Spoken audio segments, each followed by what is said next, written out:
Hi, I'm Michelle, and this is how to use Pandemic in your school or homeschool setting. In Pandemic, your students will be working together as a team to eliminate illness throughout the world. But as they're trying to eliminate it, the illnesses continue to grow to epidemic levels. This is a game for ages 10 and up, possibly a little younger. It takes around 45 minutes to play, and you can play with 2 to 4 players. Your students will be making a lot of decisions throughout this game, but they'll also be helping each other to make decisions as well. They'll be learning a lot about cooperation and working together as a team.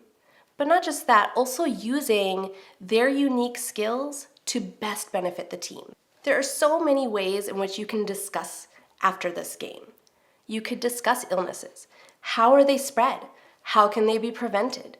You can talk about illnesses that have affected people throughout history. What have been some epidemics that have happened, and how could they have possibly been prevented? You could also discuss the work of the CDC.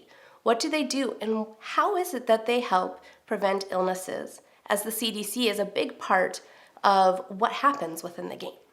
What is your favorite resource to cover this difficult topic of disease? Let us know in the comments below. Make sure to like and subscribe, and we'll see you next time.